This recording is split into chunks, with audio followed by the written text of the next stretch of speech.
Então, eu decidi dar aula sobre a vida de São João Berckmann já há um tempo. Eu tinha, na verdade, falado sobre ele no ano passado, mas foi muito curta, porque logo depois teve missa, então teve que cortar um pouquinho da aula. E aí eu pensei, então eu vou precisar fazer uma parte 2 sobre a vida dele. O tempo foi passando, essa parte 2 ainda não vinha, né, nunca havia oportunidade. Pensei, bem, como o tempo já passou, eu vou dar na íntegra uma nova aula sobre São João Berckmann. E por que São João Berckmann, né? Por que falar de um santo que é desconhecido à maioria de nós? Por alguns motivos. O primeiro é que ele é o padroeiro do nosso grupo de acólitos. Então, penso que aqui nós precisamos de fato conhecer. O segundo é porque a gente vai perceber que durante a aula que a vida dele não é nada extraordinária. Em que sentido? Ele foi um santo, ele era chamado um santo do cotidiano. A vida dele tinha a santidade dele foi por obras no cotidiano. Então é possível perceber como entre aspas, né, vou colocar aqui, fácil alcançar a santidade se a gente cumprir bem nosso estado de vida. Ele mesmo vai dizer que a santidade não está em fazer grandes obras, mas em fazer bem aquilo que deve ser feito. Ah, então ele é retratado também em algumas pinturas, e sempre que se fala dele, retratado com São Luís Gonzaga ou Santo Stanislau Kostka, são os três padroeiros da juventude, né, juventude estudantil. Os três eram jesuítas, não eram conterrâneos e nem contemporâneos, mas ainda assim os três são muito próximos. A vida deles é muito similar. Então, desses três também, São João Berckmann é o mais comum, né? Comum assim de uma vida sem milagres, sem, por exemplo, Santo Stanislau recebeu a visita de Nosso Senhor, Menino Jesus. Santo Stanislau rezou para que morresse no dia de Nossa Senhora. Ele morre no dia da Assunção. Ele enfrentou grandes. A vida de Santo Stanislau também é muito bonita. De São João Berckmann, não. Ele dos três, ele, por mais que ele esteja sempre junto com São Luís e São Luís Gonzaga, São Luís Gonzaga e Santo Stanislau, ele vai ser o mais comum, de obras comuns, de trabalhos, de estudo. Então, eu queria falar um pouco dele, a vida dele é muito, muito bonita. Não esperem grandes milagres, grandes feitos, mas vocês vão perceber a sutileza, a santidade dele nas pequenas coisas.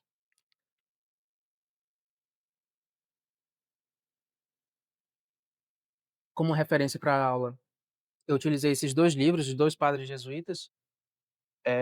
São João Berckmann, a história do Santo da Inocência.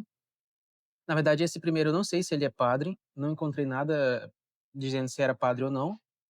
Podia ser só um irmão, né, da companhia. E o segundo, sim, é padre, padre Martindale. Tem um terceiro, que é o padre Chepari, que foi o que escreveu a vida de São Luís Gonzaga, que ele era o reitor do colégio romano, onde São João Berckmann estudou, e foi diretor espiritual de São Luís Gonzaga também, confessor de São Luís Gonzaga.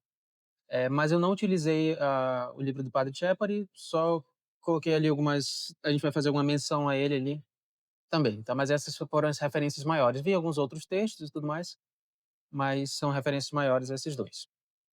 E eu dividi a aula em alguns tópicos. Né? Creio ser rápido, porque eu vou comentar, digamos, alguns pontos da vida dele. Né? Não vai ser algo grandioso. Então, primeiro é a família Berckmann, de onde eles eram, como era a vida na família dele.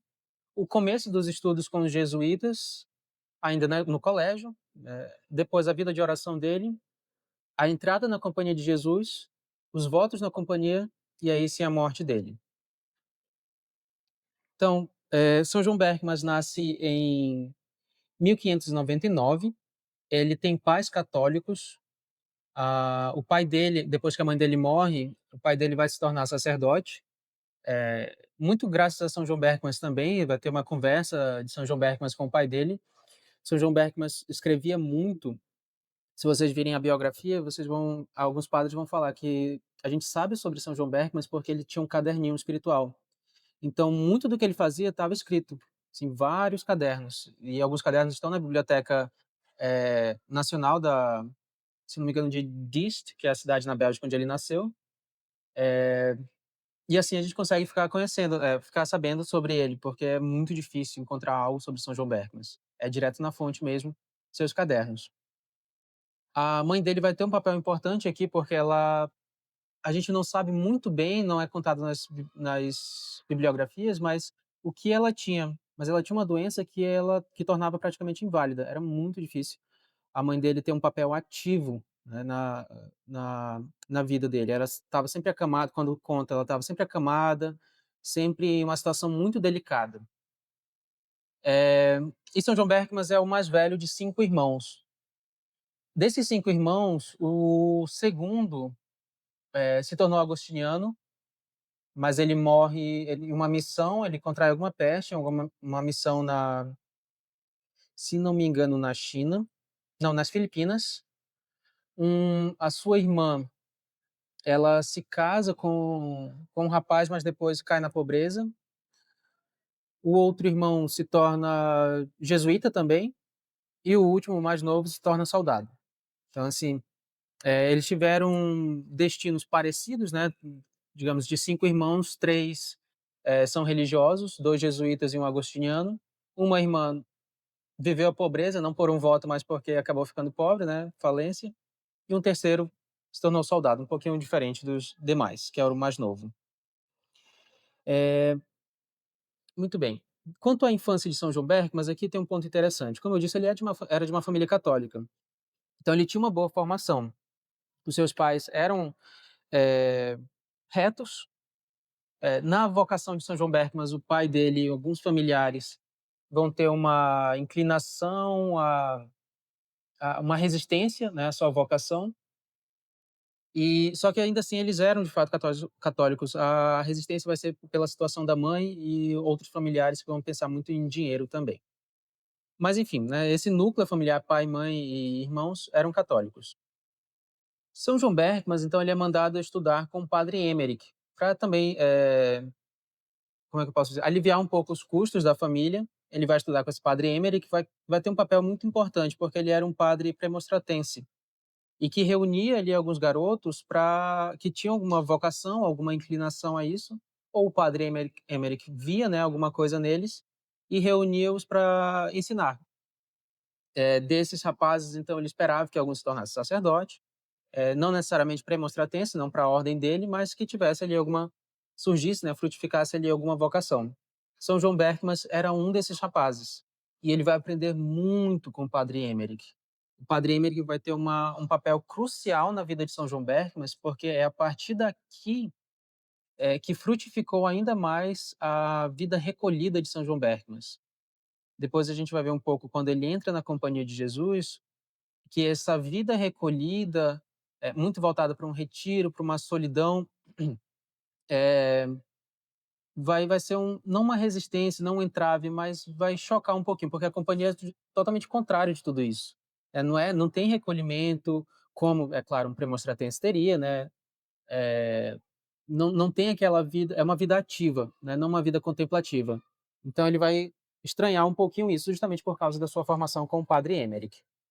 Padre Emerick vai ver em São João Berckmann, já desde cedo, por volta dos seus 12, 13, 14 anos, uma vocação, né, e vai esperar de São João Berckmann essa correspondência na sua vocação.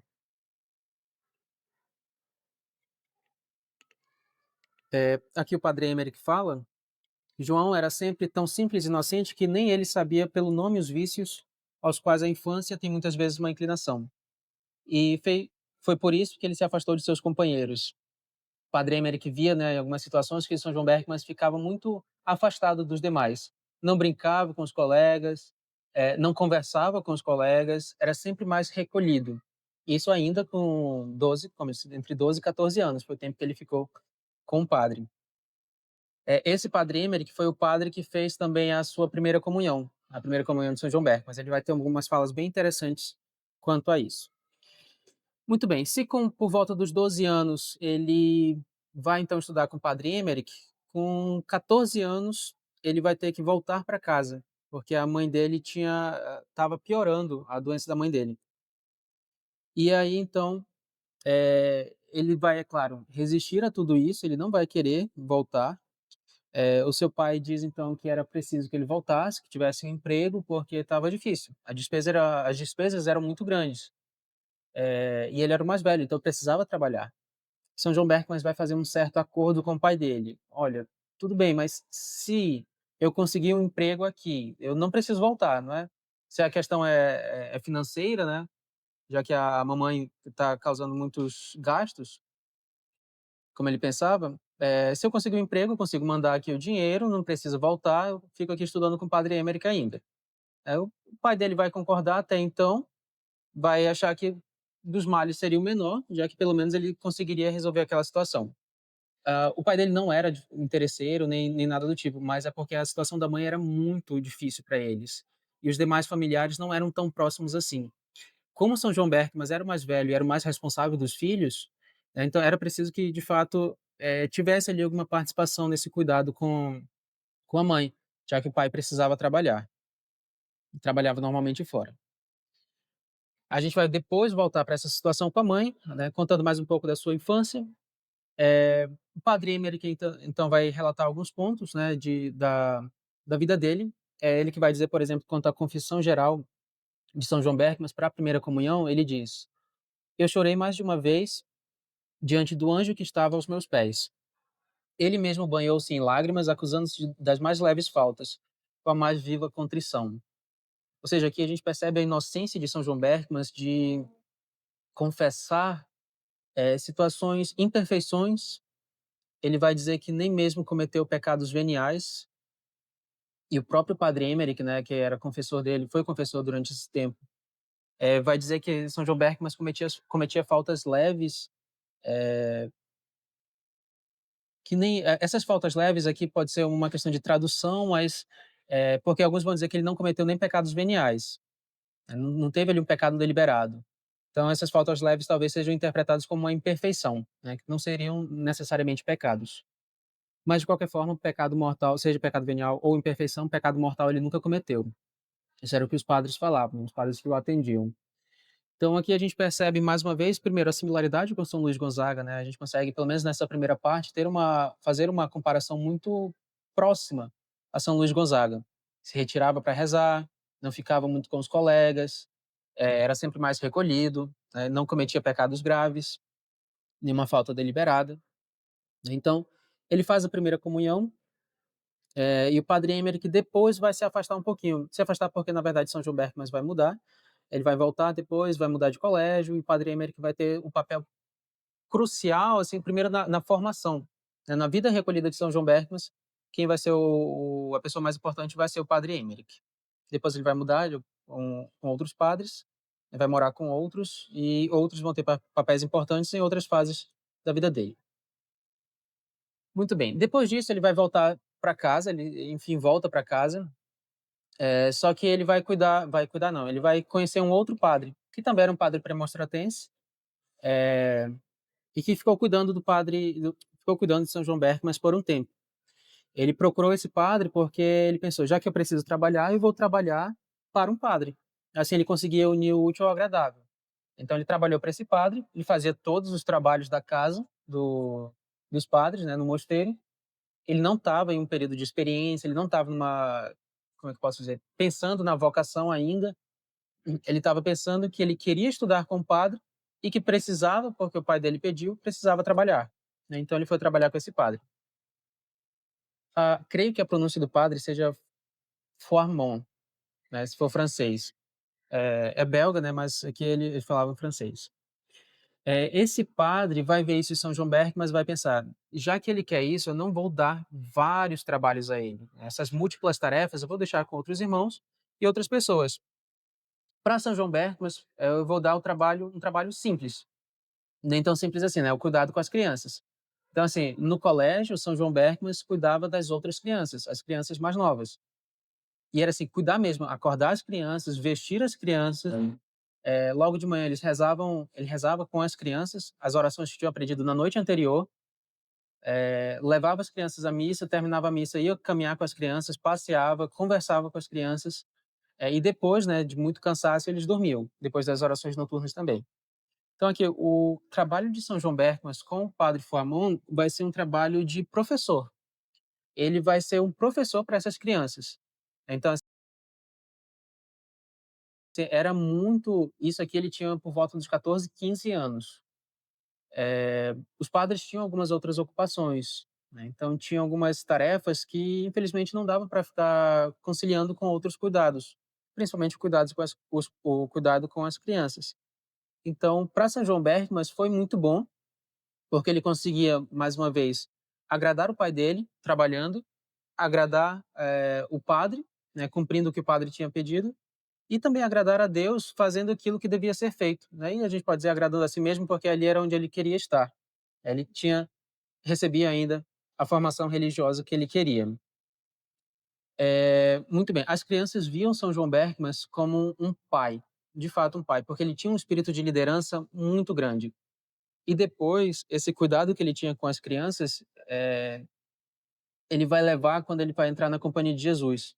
Ele vai levar esse cuidado aos irmãos, irmãos da mesma idade que ele. Então ele vai entrar por volta dos 18, ele vai ter esse cuidado da mesma forma. É claro que ele não vai acordar os meninos nem vai vesti-los, mas a exortação, o fato de se reunirem, de estudarem, de ele estar sempre ensinando, ele vai levar isso durante toda a entrada na companhia. Tá?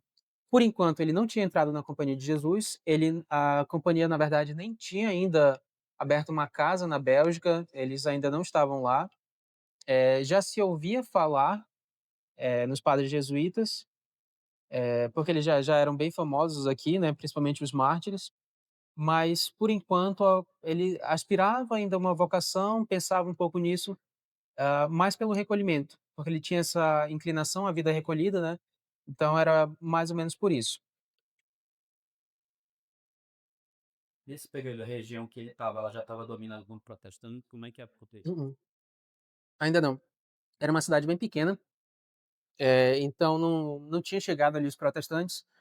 Eh, Se tivesse chegado os jesuítas também estariam lá, porque eles iam justamente para onde iam os protestantes, né.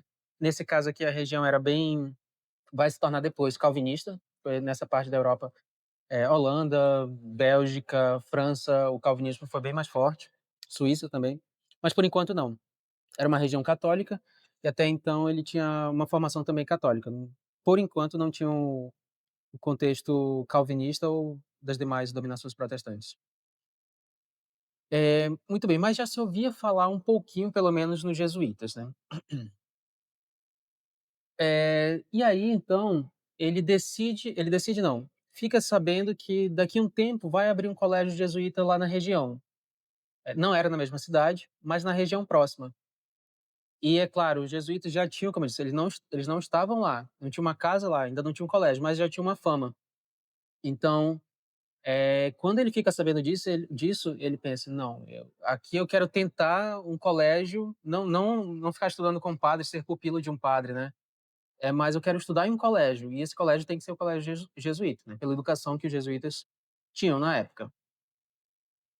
Ele consegue, os padres tem uma questão na bibliografia dele nas bibliografias que vão dizer que houve uma certa desavença entre os premonstratenses, que eram quem cuidavam dele, e os jesuítas, mas na verdade eles não tinham tanta resistência assim, eles não eram rivais nem nada do tipo, então fica um pouquinho duvidoso aqui, né, meio ambíguo, mas enfim. Fato é que ele vai ter um apoio, pelo menos do padre Fouamont, para entrar no colégio. E o padre então permite, ele vai para o colégio jesuíta. É interessante, o colégio, é claro, já tinha, como era um colégio jesuíta, já tinha então aquela vida dos jesuítas, porque era uma certa formação. Os meninos saíam de lá direto para casa dos jesuítas, para se tornarem irmãos ou padres. Quando ele vai para lá, toda aquela esperança que ele tinha vai meio que por água abaixo. Por água abaixo, porque ele vai perceber que não era, que ele vai estranhar. Bem, eu saio de uma vida recolhida, eu saio de uma vida de oração com os premonstratenses, que eram monges, né, eles são monges. Não, eles são cônegos, né, não são monges não. Mas eles têm uma vida bem recolhida também, eh, e vou entrar aqui na casa do jesuíta, num colégio jesuíta. Então assim, a vida recolhida, acabou, não tem. A vida contemplativa, não tem, uma casa jesuíta não tem. É claro que eles têm uma vida de oração, mas é claro, não dá para comparar com um cônego, com um monge. com outras ordens religiosas. Isso naquele tempo, imagine hoje em dia, se São João Berkman tivesse entrado hoje em dia, ele teria saído imediatamente, ou por ser expulso, ou porque ele não ia aguentar. É. Mas, aqui ele encontrou uma certa dificuldade, né, ele estranhou um pouquinho. Ele vai relatar isso para um colega dele, tinha entrado também, né, então vai ser um pouquinho difícil. Mas no colégio jesuíta, ele acaba conhecendo a congregação mariana. Ele vai ter um enorme desejo de ser congregado mariano. Então, o colégio, no final das contas, vai servir no início foi difícil, mas vai servir para acender aquela chama da vocação dele. Ele vai dizer que um dos momentos mais felizes dele foi justamente de ter se tornado congregado mariano. Era comum que naquela época tivesse, né, nos colégios da companhia ou nas casas, sempre tivesse uma congregação mariana. A congregação mariana, ela sempre foi o braço leigo dos jesuítas, né, como se fosse a terceira ordem, a parte leiga dos jesuítas. Então, todos esses jovens, São Luís Gonzaga, Santo Estanislao Kostka, São João Berkmas, antes de serem jesuítas, eles eram congregados marianos, né, isso era bem comum. A congregação, de certa forma, impulsionava a vocação jesuíta. Mas enfim, até então, como eu disse, não era casa dos jesuítas, né, era só um colégio, mas aqui vai acender uma certa faísca. Quando ele acaba conhecendo, ele vai expressar ali um desejo aos pais, principalmente, que ele entrasse na companhia. Os pais vão ter uma certa oposição a isso, uma certa resistência, e alguns familiares também, por alguns motivos. O primeiro era porque, sendo da Companhia de Jesus, ele não estaria mais na região, ele teria que ir para outro lugar. E nessas viagens, né, por exemplo, o noviciado ia ser lá, mas o juniorado ia ser em Roma e poderia juniorado é o período após o noviciado. E a partir disso ele já começaria as missões. Então, nesse período era missão para a China, para o Japão, para a Índia, para a América já tinha também. Então, assim, não sabiam para onde iriam, né, mas sabiam que iriam para algum lugar, e um local bem longe e de difícil uma situação difícil, né, um contexto difícil. Os pais então não queriam. Mais uma vez o pai queria que ele ficasse, ele até expressa o desejo de que o filho se tornasse padre, mas que fosse um padre secular, para que continuasse morando com eles. São João Berckmann, no início, vai até aceitar isso. Ele queria ser um padre, mas fosse um padre secular, um padre diocesano, né, para que pudesse ainda estar morando com os pais. É interessante pensar, né, porque Santo Afonso vai dizer que um dos grandes perigos à vocação do homem, a vocação no geral, é a família, porque a família vai prender, né, o filho. São Francisco Xavier, ele conta em uma de suas viagens, ele passava pela cidade onde estava a família dele. E aí perguntaram na embarcação: "Você não quer parar, quer cumprimentar, sua família?" Ele fala: "Não, segue o caminho", porque ele sabia que se parasse, ele poderia abandonar a vocação ou poderia ter alguma tentação ali. Então, assim, nesse caso aqui, os jesuítas também eram bem firmes quanto a isso, né. A família era um empecilho, né, a família é claro, não toda a família, mas, a gente vai ver que Santo Afonso, muito tempo depois, vai partilhar do mesmo pensamento. A família ela era um empecilho à vocação. Nesse caso aqui, como eu disse, né, então eles pensavam que o filho poderia ser padre, mas um padre diocesano, porque teria ainda a estaria perto. Isso os pais. Os outros familiares pensavam queriam também que fosse padre diocesano, de modo especial, eles não queriam que fosse jesuíta, porque os jesuítas tinham um voto de pobreza muito grande. E no início, na regra original da companhia, eles não podiam ascender a cargos na hierarquia. Então, era uma exceção muito grande que um jesuíta se tornasse bispo e se tornasse, por exemplo, cardeal. Era muito difícil, muito difícil. Por isso também, a gente, por exemplo, teve o primeiro papa jesuíta e talvez o único, não sei, só o Papa Francisco. Era muito difícil que um padre se tornasse bispo sendo jesuíta, e é claro, cardeal e até mesmo papa, né. Eles ficavam normalmente como irmãos ou como padres e muito pobres, porque eles, pela regra também, eles não podiam aceitar esmola, na verdade não podiam aceitar esmola aceitava, não podia aceitar espórtulas, nem salário, e sobreviviam do que dava. Era mais ou menos assim. Muito bem, embora eles tivessem colégios, né, eles não eram ricos justamente por causa disso. E os outros familiares vão pensar: "Não, se ele se tornar jesuíta, acabou. Aqui não vai ter dinheiro, a família vai ficar pobre, não tem como". Então a oposição da família foi bem grande quanto a isso.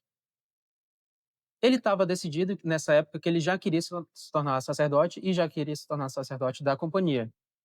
E então ele vai fazer o seguinte, ele vai pegar um dinheiro que ele tinha, justamente porque ele trabalhava, ele tinha trabalhado com os padres, premonstratenses. Ele vai pegar esse dinheiro e vai dividir em 3 partes. Ele vai destinar uma parte aos pobres, uma outra parte ele vai destinar a algumas igrejas, para que rezassem missas, por essa situação, pela sua vocação, e uma outra ele vai destinar a um santuário na Bélgica, eu não lembro o título de Nossa Senhora agora, era um santuário mariano, para que também nesse santuário se rezassem missas, pela vocação dele, por essa intenção. Ou seja, nada para ele, né. Eh, mas de qualquer forma ele já estava decidido. Então, assim, os pais enviavam cartas, falavam que não queriam, os familiares que não queriam também, mas ele enviava cartas de volta, dizendo que era o que ele queria. Ele estava decidido que ele não iria voltar atrás, ele queria se tornar, jesuíta. Ele envia então uma carta a seus familiares, que diz o seguinte, em especial aos pais: "Meu honrado pai e queridíssima mãe, já se passaram quase 3 anos, desculpe, 3 ou 4 meses desde que Nosso Senhor tem de maneira muito evidente batido à minha porta, e que eu, por assim dizer, tinha mantido fechada. Ele tinha uma certa resistência, ele não queria ser, no início, jesuíta. Mas quando percebi que, quer eu brincasse, caminhasse ou fizesse qualquer outra coisa, um pensamento estava sempre presente em minha mente: a escolha de um estado de vida fixo. Cheguei à conclusão: sim, estou determinado a servir nosso querido Senhor, com sua graça, na vida religiosa. Ou seja, aqui ele diz que ele não queria se tornar diocesano. E isso após muitas comunhões e muitos outros bons trabalhos. Então aqui a gente percebe mais uma vez a graça que ele teve de descobrir a vocação a partir de seus trabalhos, de meditações, de suas comunhões, e de entender que não era somente uma vocação sacerdotal, era uma vocação religiosa. Ele não queria se tornar padre somente, ele queria se tornar padre da companhia. Os motivos que vão levá-lo a essa decisão, é claro, além da graça recebida, mas vão ser os mesmos motivos de São Luís Gonzaga. Então pense, a vida religiosa, ok, mas por que não a vida religiosa premonstratense, dos cônegos de São Norberto, né, que ele tinha estudado com eles? Por que a vida religiosa, tinha capuchinhos também na região, por que não a vida religiosa capuchinha?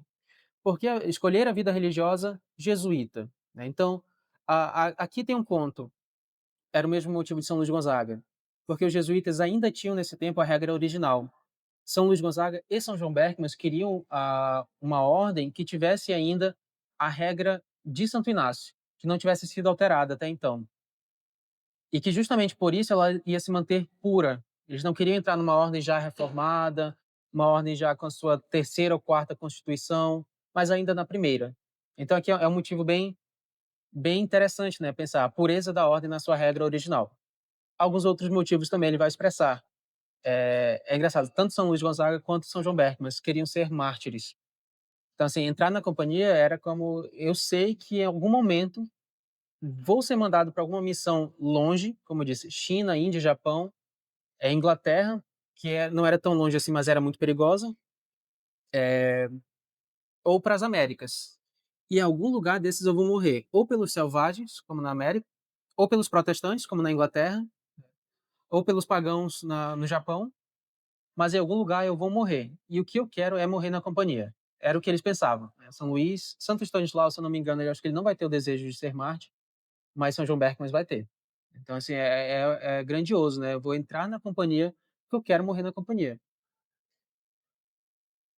Enfim, né, e é claro, isso ele não ia conseguir com os premonstratenses ou com os franciscanos, capuchinhos, que vão ter também um contato ele vai ter contato com os capuchinhos. Não vai conseguir, né, então, no máximo, talvez, com os agostinianos, seu irmão, como eu disse, se tornou agostiniano, mas assim, os agostinianos tiveram uma missão na América do Norte, mas depois, eles não eram bem missionários, né, eles eram eremitas até então, mas não eram bem missionários. Tanto que na América, por exemplo, os agostinianos vão pedir ajuda aos jesuítas, porque eles não estavam conseguindo evangelizar aquele povo, na América do Norte, tá. Enfim, eh, aqui foi uma das pinturas que eu falei, né, São Luís, São João Berckmann e Santo Stanislau Kostka. Eh, é fácil reconhecê-los, porque Santo Stanislau sempre vai estar com o menino Jesus no colo, ele recebeu a visita do menino Jesus. São Luís Gonzaga vai estar com o lírio, representando a pureza, e São João Berckmann vai ser retratado com um livro, um crucifixo e um rosário. O livro é o livro de regras, depois a gente vai ver um pouquinho sobre isso. Enfim, como eu havia dito, o pai dele tinha expressado ali uma oposição, manifestado uma oposição à sua vocação. Então o pai dele vai dizer: "Olha, ser padre tudo bem, mas jesuíta não", né. Então assim, "Você vai ser pobre, a gente precisa de você vai para outras missões, a gente precisa de um padre aqui em casa, tem que cuidar da sua mãe, é um padre que receba dinheiro", né, porque os padres seculares poderiam trabalhar. E ele vai fazer o seguinte: "Tá, já que você quer seguir a vida religiosa, quer ser padre, eu vou entrar em contato com os capuchinhos". Não para que os capuchinhos, é claro, são mais pobres ainda, não para que, eh, cooptasse, digamos assim, São João Berk, mas ele vai chegar a fazer um certo acordo, que os capuchinhos pudessem fazer a cabeça de São João Berckmann para que ele não entrasse na companhia e desistisse dessa ideia. Então ele vai passar por uma espécie de sabatina ali com os frades, da própria cidade. Ele passa um tempo lá, os frades vão entrevistá-lo, vão perguntar tudo sobre ele, por que ele queria, qual era o desejo dele, por que a Companhia de Jesus e não outras ordens, enfim. Lembrando que o pai dele havia dito, né, justamente para que tinha feito ali uma manobra para que pudesse fazer a cabeça de São João Berkmas.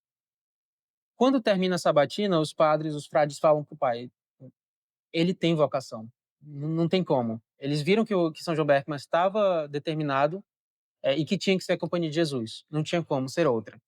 Então, assim, o plano do pai dele não deu certo, os familiares dele também estavam super, chateados com essa escolha, queriam até mesmo, eu acho que é o padre, não é o padre Martindale, que vai falar, mas conta-se que alguns familiares queriam usar a mãe dele, que estava doente, como uma espécie de manobra para trazê-lo de volta. Então, falar ali com a mãe dele, para que a mãe dele falasse com ele e por causa dessa doença, né, ele pudesse voltar.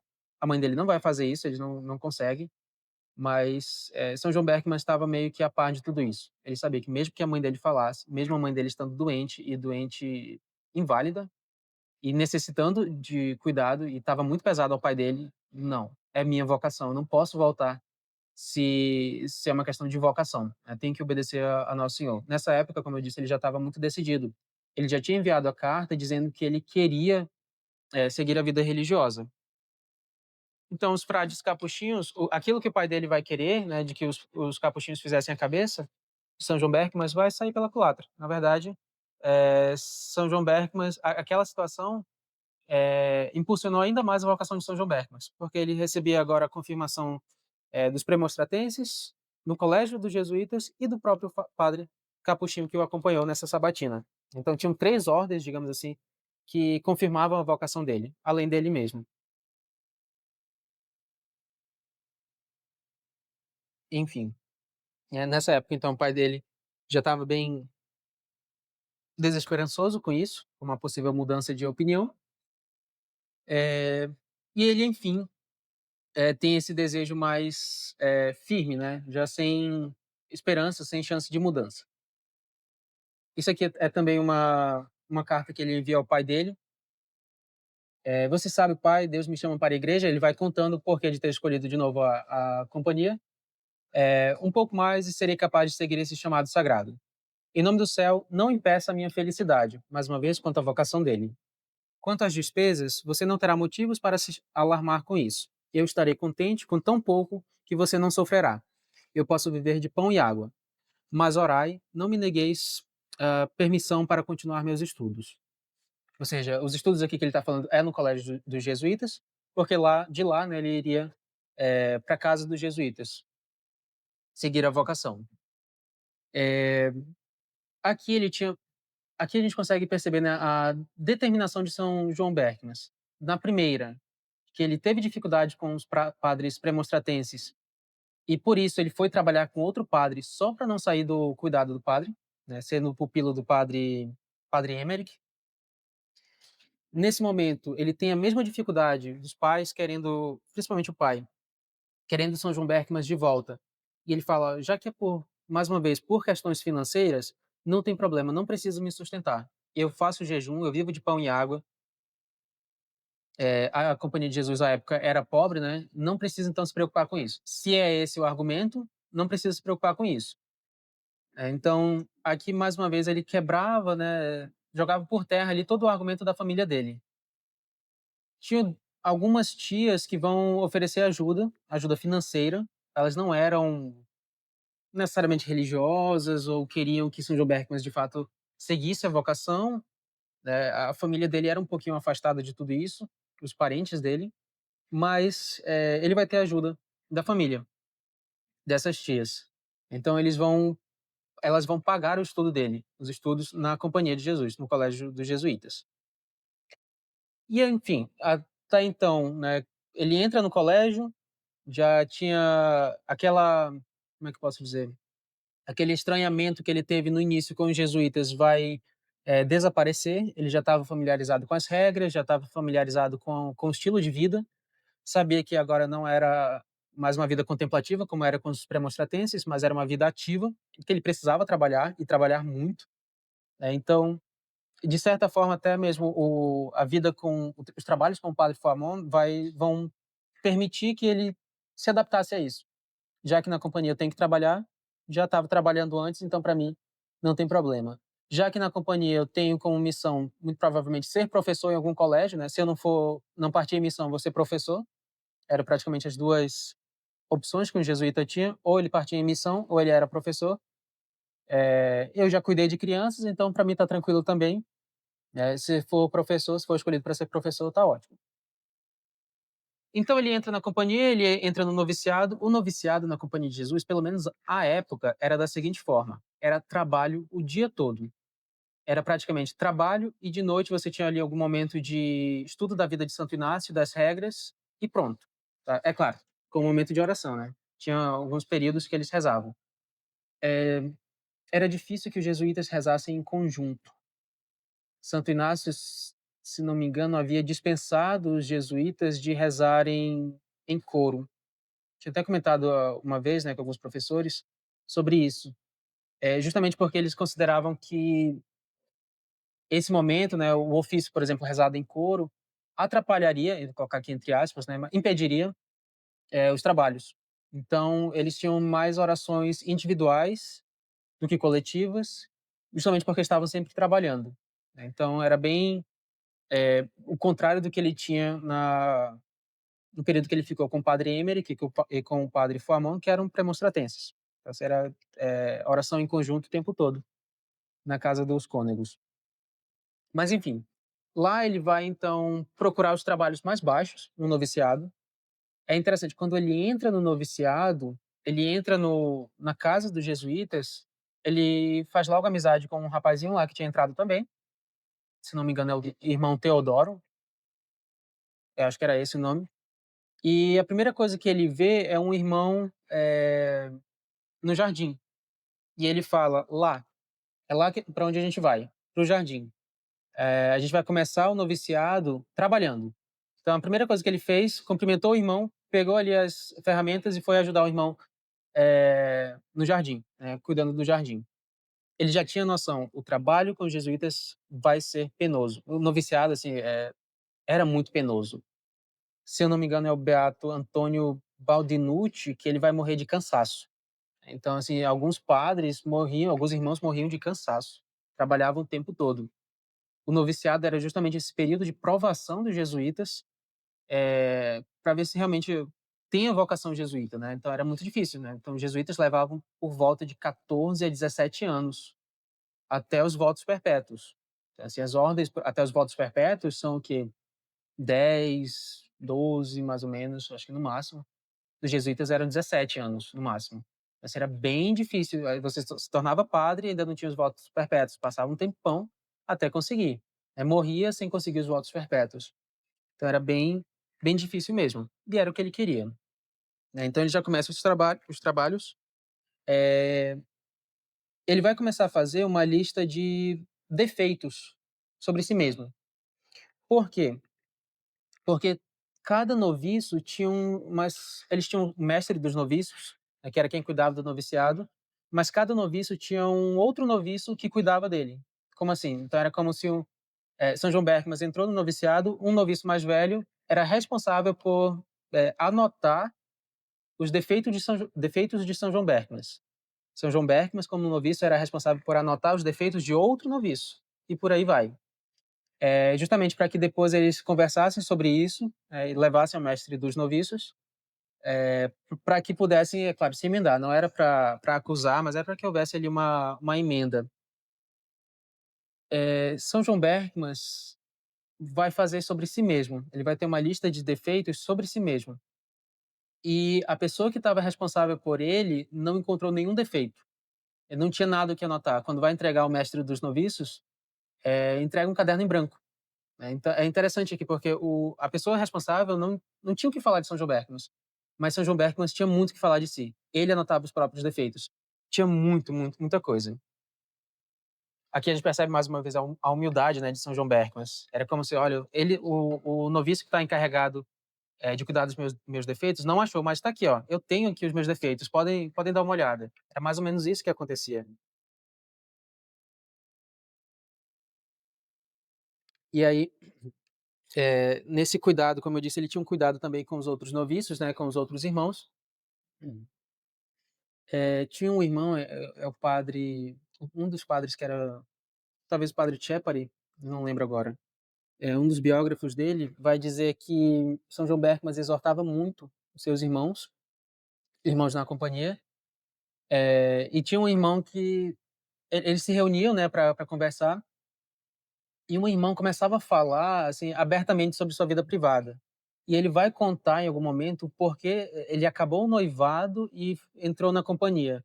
E assim, era uma situação um pouquinho desconfortável, né, imagine você ouvir questões privadas, e aí São João Berckmann ele vai interromper, ele vai falar isso, né, ele dá os motivos, o irmão dá um motivo, né, não é dado o nome do irmão, mas ele dá os motivos porque acabou o noivado. Pensa que situação constrangedora. Os motivos porque acabou o noivado e entrou na companhia. E aí São João Berckmann fala: "Eles, os motivos, né, estão absolutamente certos. Estou disposto a acreditar, mas certamente estão pouco em harmonia com o tipo de vida que escolhemos." Ele dá esse conselho ao irmão, ou seja, tudo bem, eu entendi os motivos de por que você acabou com o seu noivado e por que ter escolhido a companhia, mas convém ficar falando isso abertamente? Não, não convinha. Então, ele era comum que São João Berckmann encerrasse essas conversas baixas. Veja, isso aqui nem é algo baixo, nem é um pecado, mas era algo privado, e que talvez não fosse necessário, com certeza não era. E principalmente para o estilo de vida deles, não convinham falar sobre essas coisas. Mais uma vez, né, muito similar a São Luís Gonzaga. Conta-se, por exemplo, que São Luís Gonzaga, quando chegava perto, os colegas paravam de falar, porque normalmente conversavam baixarias. Então, São Luís Gonzaga nem precisava falar algo, nem precisava pedir para parar. A presença de São Luís Gonzaga já impedia, né, que continuassem essas conversas. São João Berckmann da mesma forma. Depois alguns vão criticar ali um pouco São João Berckmann, dizendo que ele era um pouquinho inflexível, né? Então, assim, inflexível, escrupuloso, todos esses adjetivos, muito provavelmente ele ouviu, de seus irmãos. Mas o fato é que sempre essas conversas baixas acabavam quando ele chegava. Então, enfim, no noviciado ainda, ele vai introduzir alguns costumes que vão permanecer na companhia de Jesus e até mesmo em outras ordens, né? Então, foi São João Berckmann que começou o costume de sempre antes de dormir visitar Nosso Senhor no Santíssimo Sacramento. Então, quando todo mundo subia para as suas celas, São João Berckmann ia até a capela, rezava um pouco, se despedia de Nosso Senhor e aí sim dormia. E as pessoas ficavam sabendo disso, né? Os outros irmãos então viam que o que São João Berckmann fazia e começaram a fazer com ele. Isso foi gerando um costume na companhia que muito provavelmente hoje em dia se perdeu, mas antigamente se tinha, esse costume de sempre visitar Nosso Senhor antes de dormir, né. Na própria companhia nossa, na própria companhia, eh, desculpa, São José, na época a devoção a São José não era muito forte, era bem difícil que tivesse, né, essa devoção. Mas ele vai dizer que do mesmo modo como a gente honra Nossa Senhora, nós devemos honrar a São José. E ele vai então iniciar ali na companhia, reunir um grupo de rapazes para que nesses momentos que eles estavam livres, estudassem um pouco sobre São José e rezassem em honra a São José. Então, assim, na própria companhia tinha ali uma propagação da devoção de São José. E era muito interessante, né? Porque isso aqui era muito. Eu só vi isso em uma referência, em uma bibliografia de São João Berckmann. Foi justamente aquela. O Santo da Inocência. São João Berckmann e o Santo da Inocência. De ter iniciado a devoção a São José na companhia de Jesus. Mas também achei estranho porque talvez seja naquele contexto, porque na companhia em si se ouve pouco, tanto nas regras, nos textos, nos livros de padres da companhia, sobre São José. Sobre Nossa Senhora, é clara, muito, muito forte a devoção na, entre os jesuítas, mas sobre São José nem tanto. Então achei bem curioso quando eu vi sobre isso. Então, aqui foi algo muito interessante de ter descoberto a partir dos estudos. Enfim, essa comparação com São Luís Gonzaga, como eu disse, né, eu já falei várias vezes em momentos da vida dele que a gente pode comparar, mas os próprios irmãos comparavam São João Berckmann com São Luís. Tinha um irmão noviço que falou que, certa vez, né, que ele não precisava ler sobre São Luís Gonzaga. Ele via São João Berckmann e já conhecia São Luís Gonzaga. Ele não precisava estudar a biografia de São Luís. São João Berckmann era muito devoto de São Luís Gonzaga. Então, assim, ele estudou sobre São Luís. O padre que foi reitor dele no colégio romano era biógrafo de São Luís Gonzaga e tinha sido o confessor de São Luís Gonzaga, então ele sabia muito sobre São Luís. Enfim, e mais uma vez, agora no noviciado, o pai pede a São João Berckmann que voltasse para casa. Então aqui já é mais ou menos o terceiro, se não me engano, o segundo ou terceiro momento que o pai pede para que ele volte para casa. Primeiro ainda com os premonstratenses, né, cuidando, sendo pupilo ainda dos padres. Quando ele vai para o colégio jesuíta, e agora já no noviciado, na primeira etapa da companhia, o pai dele mais uma vez envia uma carta que ele voltasse. Enfim, e aí ele envia mais uma vez, ele conversa com os pais. Eu não coloquei todas as cartas de São Luís, porque eram muitas e algumas são um pouquinho longas, né, não caberia aqui. Mas ele vai enviar depois uma carta para a mãe, agora. E ele diz o seguinte: "Bem, então, querida mãe, lute com bravura." Lembrando, né, que o motivo do pai dele querer que ele voltasse era justamente por causa da doença da mãe. "Pense na coroa que está sendo preparada para você. Espero que não a percamos, mas que no céu você nos acolha com ainda mais amor e carinho. Peço-lhe com todo o meu coração que não me recuse a bênção de mãe. Aqui, ou seja, na companhia, estamos todos rezando por você, para que Deus lhe conceda o que for melhor para você. Espero que em troca você não esqueça de mim. Lute bravamente, querida mãe."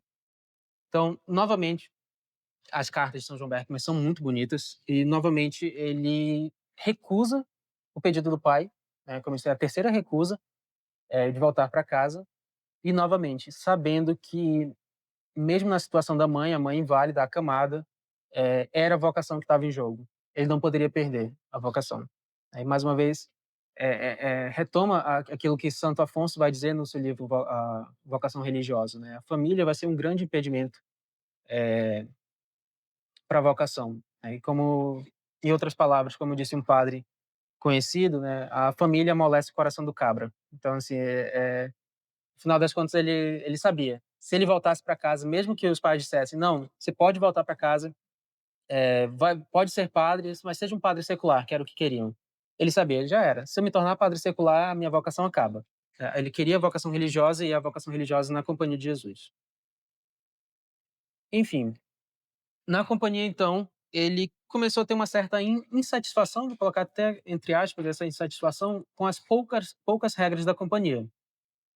Eles não tinham poucas regras, né, mas ele achava que eram poucas. E ele começa, então, a fazer algumas regras a mais. Então, São João Berckmann, como eu disse, aqui mais uma imagem, né, dele sendo retratado com o livro, é o livro de regras da companhia. Ele vai começar a fazer algumas regras, né. As regras, é claro, eram privadas, não eram regras para a companhia, nem mesmo para os irmãos, aqueles que o acompanhavam. Como eu havia dito, ele tinha um espírito de liderança muito grande, então, assim, as outras pessoas o seguiam facilmente, mas ele não impunha nada. E ele começa a fazer regras particulares, né. Então uma das regras dele era que durante o trabalho dele ele parasse, interrompesse o trabalho e falasse isso: "Ave crux spes unica", "Salve cruz, única esperança", né. E depois disso ele recitava umas orações, uma oração a Nosso Senhor crucificado, pedia perdão pelas faltas contra a virtude que ele escolheu durante o dia para exercer, né, se ele tivesse cometido algo, e ele sempre encontrava alguma falta, né, pela humildade dele, e voltava então às suas atividades. Então, se fosse preciso, fazia isso várias vezes, durante o dia, interrompia o trabalho, e voltava a fazer. Quando, ele estava, isso é claro, sozinho nos trabalhos, solitários, quando ele estava em público, ele não fazia isso dessa forma. É claro, não por respeito humano, mas para não chamar atenção. Então ele evitava esses olhares, por humildade mesmo. E ele fazia de modo mais privado, mais contido. Então, justamente para que as pessoas não vissem o que que ele está fazendo. Ele está interrompendo o trabalho, ele está, sabe, aquilo de você reconhecer em si as faltas, só para que você pudesse depois ter um comentário contrário a isso, né? Você fala assim, não, eu sou. Começa a falar seus defeitos, aí a pessoa fala, não, não, você não é, justamente para que você ouvisse o contrário, né? Ele não tinha isso. Então, para evitar todos esses comentários, né, ele fazia de modo privado. E anotava tudo isso nos seus cadernos espirituais. Então, assim, eram vários cadernos que ele tinha, com as meditações, com os exercícios, com as práticas de piedade, com alguns pensamentos que ele acabava escrevendo também, enfim. Dentro disso, né, algumas outras regras ele foi colocando também, para si mesmo, como eu disse, mas que acabavam influenciando outros, irmãos na companhia. Aqui uma regra interessante que ele pôs, uma regra para as recreações. É interessante, porque é uma recreação, um momento de lazer não teria necessariamente uma regra, mas ele colocou regra. A primeira é que os momentos de lazer tivessem uma pura intenção, ou seja, o porquê de estar fazendo aquilo, que seja puro, o motivo de estar fazendo aquilo. E o segundo, que nos momentos de lazer tivessem conversas piedosas. E obviamente que descumprindo isso, ele estaria descumprindo uma regra. E muito provavelmente, se descumprisse uma regra, ele iria confessar por isso, né. Não era uma regra da companhia, não era uma regra que o superior dele impôs, era uma regra dele. O mestre dos noviços, e aqui eu quero dizer o mestre mesmo, né, que cuidava do noviciado e não os irmãos noviços que cuidavam dele, dizia que quer ter o agrado de São João Berckmann, fale de Deus. Quer ter o desagrado de São João Berckmann, faça piadas mundanas. Quer perder a amizade com São João Berckmann, comece com conversas baixas, piadas mundanas, e ele vai se afastar. E não foi a única pessoa que disse isso sobre São João Berckmann. Então, volta aquilo, né, de interromper as conversas mundanas, as conversas baixas, se afastar quando algo fugir ali do trilho, tanto das regras da companhia quanto das próprias regras dele. Se ele via como ali, naquele momento, naquela situação, vai ter alguma conversa baixa, alguma conversa que pode, nem é necessariamente uma ocasião de pecado, mas pode vir a ser uma imperfeição que seja, eu me afasto. Então, é interessante pensar na vida dos santos, né, dessa forma. Principalmente santos jovens, assim, com essa pureza, porque aqui a gente consegue fazer um exame de consciência sobre a nossa vida, né. É sempre bom pensar, será que quando eu me aproximo, por exemplo, dos meus amigos, a gente tem conversas baixas ou será que não, a gente tem conversas piedosas? A vida dos santos é sempre bom que a gente leia, pelo menos todo mês um santo diferente ou o santo principal daquele mês, para que a gente entenda um pouco veja como é possível, como eu havia dito no início, possível alcançar a santidade por um modo de vida comum, como São João Berckmann tinha, né. Mais uma vez, aqui eu acho que já perceberam a santidade dele, mas eu não citei nenhum milagre, nenhum algo grandioso, ele não levitava quando meditava, não tinha êxtase, não fazia nada de extraordinário. Era o comum, era um jovem comum da sua época. É claro, hoje em dia isso aqui é super extraordinário, né. Hoje em dia uma pessoa fazer isso é algo surpreendente, né. Então, eh, teve um cardeal, que se eu não me engano foi o cardeal Fernandes do pra doutrina da fé. Ele disse que se São Luís Gonzaga tivesse entrasse hoje no seminário, ele seria expulso. É porque São Luís Gonzaga tinha um modo de vida muito seria considerado rígido, escrupuloso. Isso a gente pode aplicar a São João Berckmans também. Se São João Berckmans entrasse em qualquer seminário hoje em dia, muito provavelmente ele seria expulso. Não iriam aceitar São João Berckmans. Era uma rigidez muito grande para o padrão da nossa época, infelizmente. Se na época, né, na época dele já era, imagine hoje em dia. Isso aqui já é por volta de 1620 que estava acontecendo tudo isso. 1619, na verdade, 18 e 19, que 20 vai iniciar o juniorado e ele morre durante o juniorado, que era o segundo ano não, o segundo período da da companhia. Eram 2 anos de noviciado, 2 anos de juniorado, então era o quarto ano na companhia. Enfim, e aí então, ele estava muito esperançoso, ele já era, estava no período do noviciado, né, estava muito esperançoso por fazer os votos.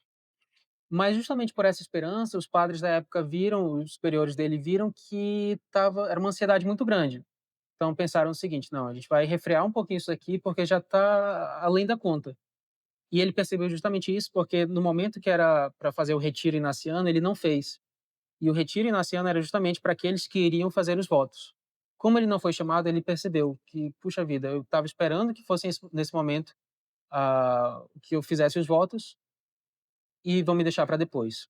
Ele fica bem triste, bem, desesperançoso com isso, mas ele faz aquilo que na companhia tinha, não sei se hoje em dia tem, mas o que se chama de votos de devoção. Ele faz os votos, mas privadamente. Então os votos de devoção eram como se fossem promessas privadas que se faziam, ou seja, só ele com o superior, sem cerimônia, sem ninguém, né, nada, nenhuma pompa ali, e ele faria esses votos então. Ele faz os votos de devoção.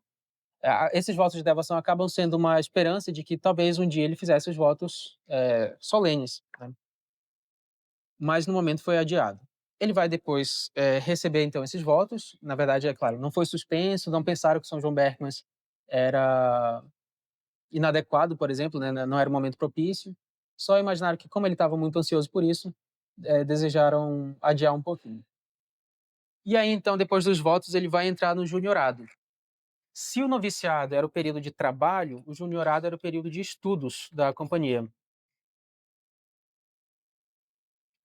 E era justamente isso que os pais dele temiam, porque eles sabiam que uma hora ou outra os jesuítas teriam que sair da Bélgica, dos seus lugares, né, para ir a Roma, que era onde eles faziam então o juniorado. E São João Berckmans então teria que ir a Roma agora, estudar no colégio romano, para fazer, né, esse período do juniorado. Ele vai então para o colégio romano, mais uma vez com aquela resistência dos pais. No Colégio Romano, ele vai ter como professores o padre Tchepari e o padre Cornélio Alápide, vão ser grandes professores dele. O padre Tchepari é aquele padre que escreveu a vida de São Luís Gonzaga, que vai ser biógrafo dele também, de São Luís, era confessor de São Luís Gonzaga e vai ser o reitor, ele era o reitor, na verdade, do Colégio Romano na época, vai tecer elogios enormes a São João Berckmans. No Colégio Romano, ele vai ter grandes amizades, uma admiração muito grande das pessoas, e ele vai começar aquilo que ele tinha colocado como regra, ele vai começar a aplicar muito bem na rotina do Colégio Romano. Então, no Colégio Romano também foi onde nasceu a Congregação Mariana, então ele já era congregado mariano, né, nessa época aqui, já tinha muito bem firme a devoção a Nossa Senhora. Ele vai, incitar outros também a terem essa devoção a Nossa Senhora. Acabei não comentando, mas, São João Berckmans, no mesmo modo que ele tinha o desejo de ser congregado, ele incutia nas pessoas, esse desejo também. Então ele não queria ser congregado sozinho, ele incutia nas pessoas o desejo de serem congregados, para que também fossem admitidos à congregação mariana. Ele vai dizer certa vez, né: "Descobri que dedicando generosamente toda a manhã nos dias de comunhão", nessa época não era comum que comungassem com frequência, então normalmente era em dias de festa e no domingo. E um dia inteiro por mês aos exercícios espirituais de Santo Inácio não interfere em nada dos meus estudos. Ou seja, ele vai fazer uma certa rotina ali. Eu tenho, no juniorado e no colégio romano, eu tenho que estudar, mas eu tenho que cumprir as regras, tenho que rezar, e tenho que fazer os exercícios espirituais. Como eu vou fazer isso? Então ele faz essa rotina. Ele dedica a manhã inteira para isso e um dia inteiro no mês dedicado aos exercícios espirituais. Então, dessa forma aqui, ele vai fracionando, né, as regras dele e ele acaba não descumprindo nenhuma. Certa vez um irmão noviço pergunta a ele, noviço não, já era no juniorado, né, no colégio romano, pergunta a ele: "Como é que você se mantém tão recolhido?" Porque isso aqui não era comum na Companhia de Jesus, esse recolhimento. E ele fala: "Eu tento guardar meu coração, guardando minha vista." Ou seja, como é que ele se mantém fora, à parte do mundo, fora das conversas, fora de toda essa desse mundanismo? Ele guardava a vista, ele olhava baixo, ele tinha um olhar muito baixo, olhava sempre para o chão. Mais uma vez, um irmão noviço falou que nunca viu os olhos de São João Berckmas, porque ele não estava com a cabeça levantada. Então, nesse período ainda no colégio romano, tinha um rapaz que ele era fortemente tentado por tentações contra a pureza. E ele falava que quando vinham essas tentações, ele ia até o colégio romano e ele via São João Berckmas. E quando ele via São João Berckmas, a tentação acabava, cessava na hora. Mais uma vez, né, ele resplandecia ali a pureza, ele manifestava a pureza. Não era algo somente interno, né, mas externo também, era muito visível isso. No colégio romano, já sendo também congregado mariano, ele vai manifestar também a devoção à Nossa Senhora de modo muito visível, né. Então, sempre que falava o nome de Nossa Senhora, ele estava com um sorriso no rosto, ele não passava por nenhuma imagem de Nossa Senhora sem antes cumprimentá-la, costumava fazer visitas a Nossa Senhora constantemente. Então, no início, aquele padre Foamon que cuidava dele, era um padre premonstratense, que cuidava dele, quando tinha os capítulos, as reuniões com os outros irmãos, ele levava São João Berckmas também. É claro, São João Berckmas não ia, entrar, né, no capítulo com os irmãos, com os cônegos, mas ele ficava à parte junto com outros alunos desses padres, e ele procurava sempre um altar de Nossa Senhora. Ele estava sempre por lá, nas igrejas, nas capelas, procurando o altar de Nossa Senhora para rezar. E é claro, essa devoção de São João Berckmas levava outros a fazer a mesma coisa. Como eu havia dito, né, ele tinha um espírito de liderança muito grande e sem dar ordens, era pela influência. Então sempre procurava honrar a Nossa Senhora. Na época também não tinha, obviamente, o dogma da Imaculada Conceição não tinha sido promulgado, então, assim, na época tinha alguma divergência na igreja, alguns acreditavam piamente nisso, outros ainda não. Mas ele diz o seguinte, em uma das cartas também, né: "Eu", na verdade carta não, isso aqui foi no caderno dele. "Eu, João Berckmas, filho mais indigno da Sociedade de Jesus, protesto a ti e ao teu filho, em quem creio e confesso, que está aqui presente no mais augusto sacramento da Eucaristia, que sempre e eternamente, a menos que a Igreja julgue o contrário, serei o sustentador e defensor da tua Imaculada Conceição." Isso ele fala aos pés de Nossa Senhora, ele fala a Nossa Senhora, "em fé pelo que subscrevi, isto com meu sangue assinei com o selo da Sociedade de Jesus." Né. Então, mais uma vez, primeiro aqui a devoção filial à igreja, né, essa filiação à igreja de acreditar naquilo que a igreja acredita, e de que se na verdade aqui, né, de que ele acreditava na Imaculada Conceição. Tinha um debate, né, sobre o que era essa Imaculada Conceição, não é como a gente acredita hoje, né, do que seja a Imaculada Conceição. Tinham várias vertentes, assim, algumas bem esotéricas, então por isso que alguns negavam, mas ele dizia que não, a Nossa Senhora foi concebida sem pecado. Então, isso aqui ele tinha uns 20 anos. Então, pense só, com 20 anos ele defendia a Imaculada Conceição. O que que a gente estava fazendo com 20 anos, né? Então, assim, é bem diferente do que se tem hoje, né? E mesmo a época, é claro, já que ele chamava muita atenção. E aí, chegando já na parte final de todos esses trabalhos de São João Berckmas, de todos esses estudos, do nada ele contrai uma febre muito grande e ele fica acamado por um tempo, ele fica 3 dias sem dormir, e alguns já sabiam então que aquilo era grave, né. Então chamam um médico, para ele, o médico disse que ele tinha pneumonia. Na verdade ele vai dizer que era uma pneumonia leve, mas aquilo não passava, né. E aí o enfermeiro que vai lá, ele diz o seguinte, ele diz a São João Berckmans que era para ele se preparar, que ele receberia comunhão. Só que era uma quarta-feira, não era festa, nem nada, não era um dia santo.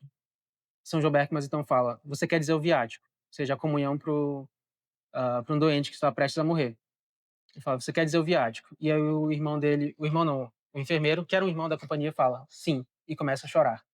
São João Berckmans aqui sabia que ia morrer, porque não tinha um certo sentido, né, receber a comunhão em um dia de semana, que não era festa, né, na época não era tão comum.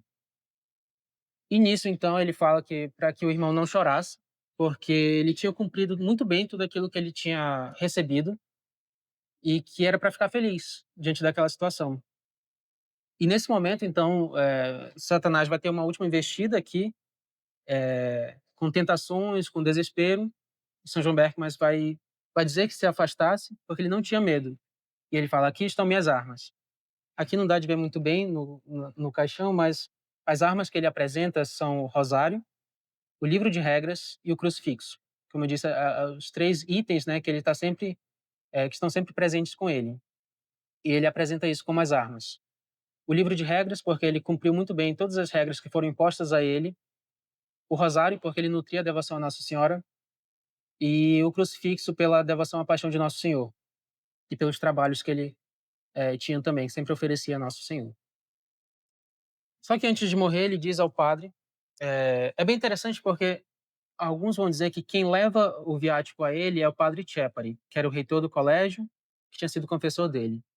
Outros vão dizer que quem leva em outra bibliografia, quem leva o viático a ele é o padre Cornélio Alápide.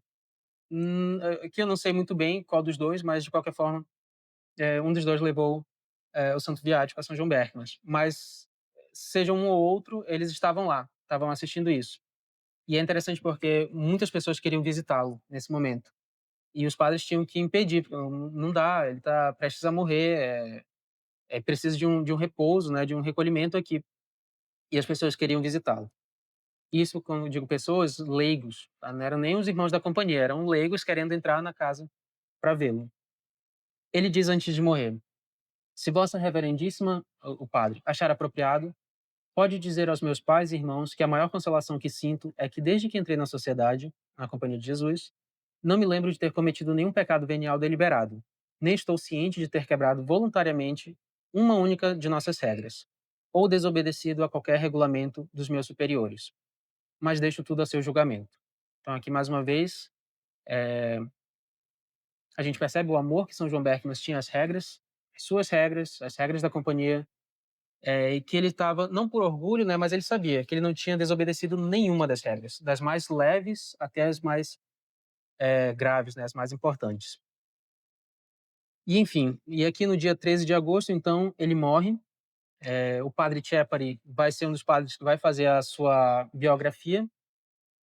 Já morre tendo sido considerado santo, né, Leão XIII vai canonizá-lo em 1888, e vai dizer que na canonização, na bula de canonização de São João Berckmans, ele vai dizer que estava canonizando ali a regra viva dos jesuítas.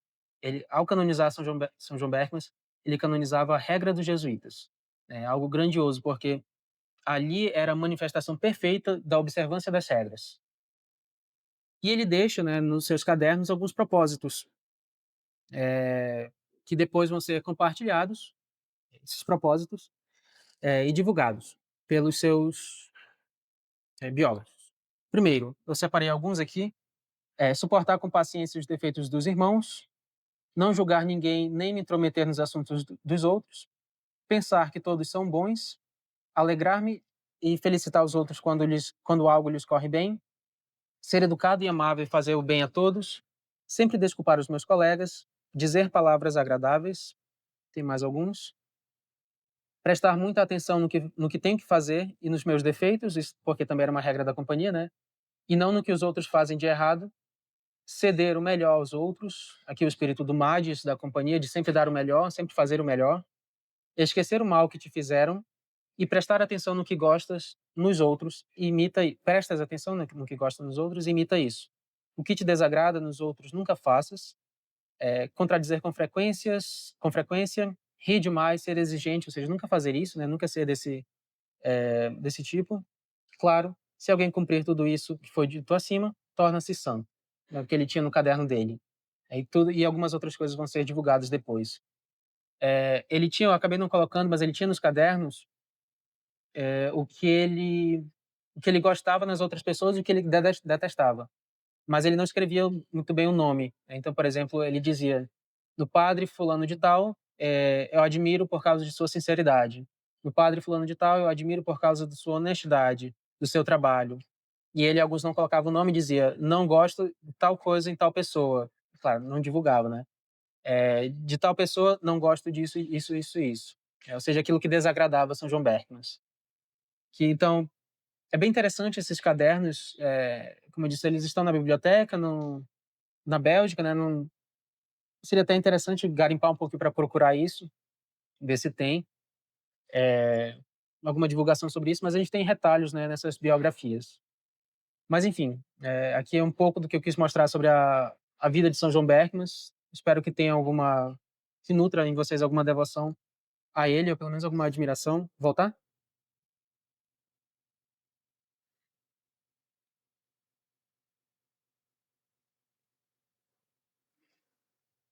Ele morre com 22,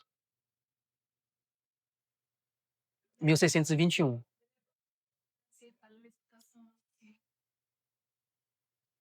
Recitação a Nossa Senhora? Espera aí. Hum, qual? Qual? Esse?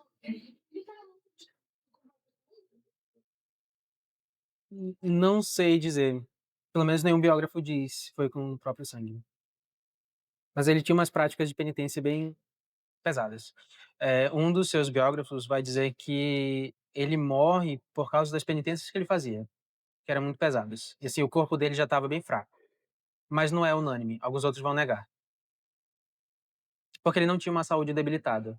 Ele nunca tinha ficado doente por mais de uma semana, por exemplo. Então alguns vão dizer que não era por isso, outros vão dizer que não, realmente ele tinha uma saúde, um vigor muito grande, mas pelas penitências foi enfraquecendo cada vez mais.